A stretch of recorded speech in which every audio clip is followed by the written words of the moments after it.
সাঁইথিয়ায় মিছিল শেষে কি বলছেন বিরোধী দলনেতা শুভেন্দু অধিকারী, সরাসরি দেখুন। 85 বার মুঘল পাঠানরা আক্রমণ করেছিল মন্দিরকে, তার জন্মস্থানকে ধূলিসাৎ করে দিয়েছিল। 3 লক্ষের বেশি হিন্দু এই জন্মভূমি পুনরুদ্ধারের জন্য 85 বারের আক্রমণে আত্মবলিদান দিয়েছিলেন। পরবর্তীকালে লালকৃষ্ণ আদবানীজির নেতৃত্বে কর সেবকরাও গুলির সামনে বুক পেতে দিয়েছিল। সেই আমাদের গর্বের সূর্যের রাম মন্দিরের আজকে শাস্ত্রীয় মতে ধ্বজ উত্তোলনের মধ্য দিয়ে শাস্ত্রীয় কর্মকাণ্ড সমাপ্ত হল, অর্থাৎ রাম মন্দির নির্মাণ তার বৃত্ত আজকে সম্পূর্ণ হয়েছে অযোধ্যায়।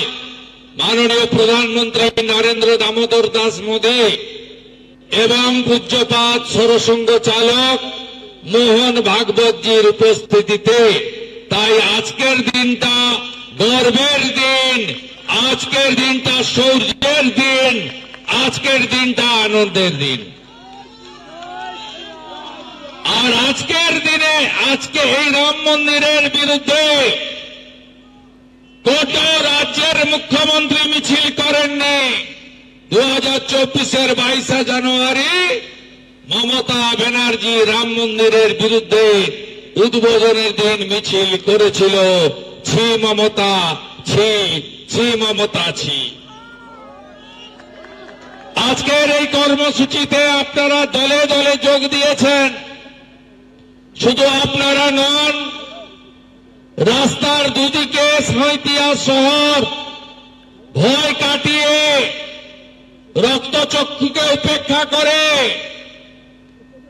তারা বেরিয়ে এসে হাত নেড়ে নমস্কার করে হাসি মুখে ভারতীয় জনতা পার্টির গৈরিক সেনাদের এই মিছিলকে বরণ করে নিয়েছেন। তাই আমি সকলকে, আমার দেবতুল্য কার্যকর্তা, সাঁইথিয়ার জনতা, জনগণ, গণদেবতা জনার্দনকে আমি আমার অন্তর থেকে শ্রদ্ধা জ্ঞাপন করি। মঞ্চে উপবিষ্ট আছেন মান্যবর জেলা সভাপতি, বীরভূম সাংগঠনিক জেলা ধ্রুব সাহা মহোদয়, বোলপুর সাংগঠনিক জেলার মান্যবর সভাপতি শ্যামাপদ মণ্ডল মহোদয়, আমাদের রাজ্য ভারতীয় জনতা পার্টির সাধারণ সম্পাদক তরুণ নেতা জগন্নাথ চট্টোপাধ্যায়, আমাদের রাজ্যের বর্ষিয়ান নেতা এবং ভারতীয় জনতা পার্টির যারা প্রতিষ্ঠা লগ্নের কর্মী সমর্থক, তাদের নয়নের মনে সম্মানীয় শ্রদ্ধেয় দূত কুমার মণ্ডল মহোদয়, আমাদের বোলপুর জেলার প্রাক্তন সভাপতি আমাদের সন্ন্যাসী মণ্ডল মহোদয়, ভারতীয় জনতা পার্টির রাজ্যের অন্যতম মুখপাত্র বোন কেয়া ঘোষ মহোদয়া, আমাদের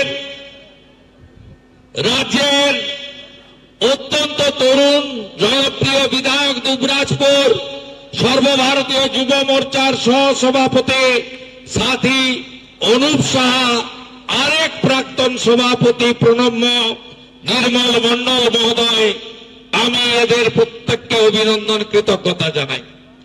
আমি ধন্যবাদ জানাই সাঁইথিয়া মণ্ডলের কনভেনার সাহেব চক্রবর্তীকে, সাঁইথিয়া থেকে জেলা কমিটির জিএস উদয় শঙ্কর ব্যানার্জি, ভাইস প্রেসিডেন্ট কৃষ্ণকান্ত সাহা, আমাদের এখান থেকে কনভেনার শিবনাথ সাহা, সেক্রেটারি বিশ্বজিৎ সাহা সহ আমাদের অসংখ্য মহিলা নেতৃত্ব, প্রত্যেককে আমি ধন্যবাদ এবং কৃতজ্ঞতা জ্ঞাপন করি।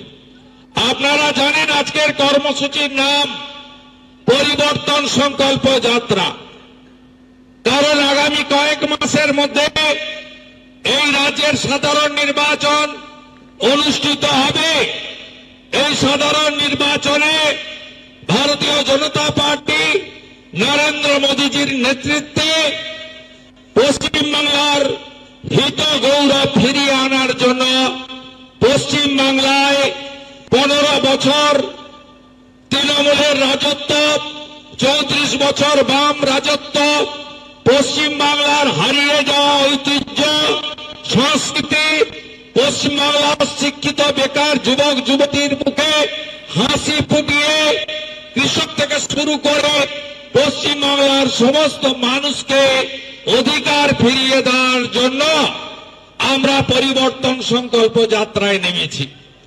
এই কর্মসূচি শুরু করেছিলেন জুলাই 4th সপ্তাহে উত্তরবঙ্গের আলিপুরদুয়ারে যশস্বী প্রধানমন্ত্রী নরেন্দ্র মোদীজি। তিনি একাধিক জায়গায় দুর্গাপুর সহ কর্মসূচির মধ্য দিয়ে পরিবর্তন সংকল্প যাত্রা কেন প্রয়োজন তা সে কথা বাংলার মানুষকে বলে গেছেন। নরেন্দ্র মোদীজি বলেছেন এই রাজ্যে এমন একটি সরকার রয়েছে যে সরকার কেন্দ্রীয় সরকারকে সহযোগিতা করে না, রাষ্ট্রের সুরক্ষাকে সহযোগিতা করে না, যে সরকার প্রত্যেক পদে পদে কেন্দ্রীয় সরকারের বিরোধিতা করা ছাড়া অন্য কোনো এজেন্ডা নেই।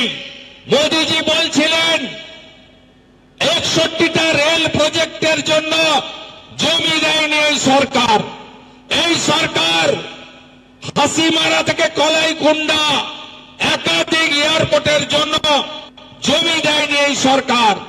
এই সরকার ফ্রেট করিডোরের জন্য জমি দেয়নি এই সরকার।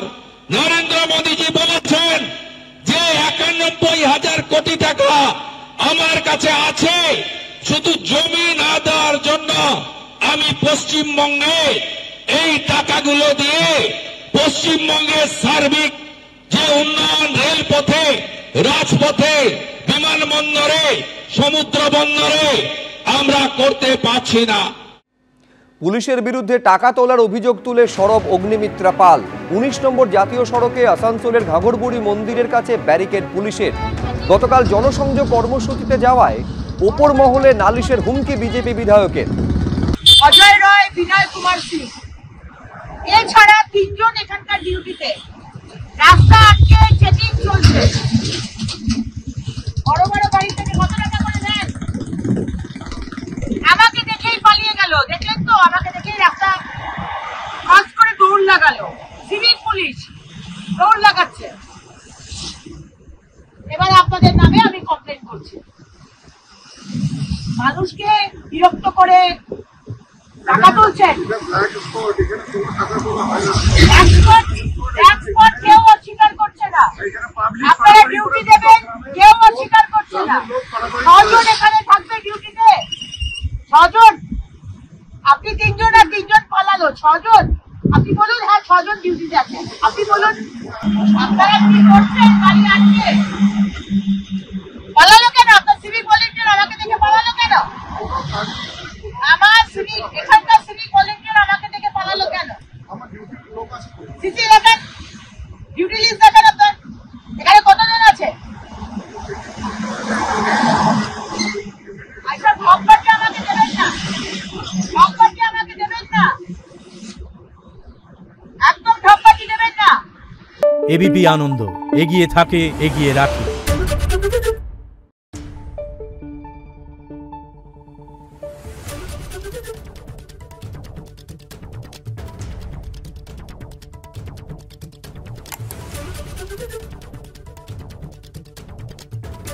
Thank you.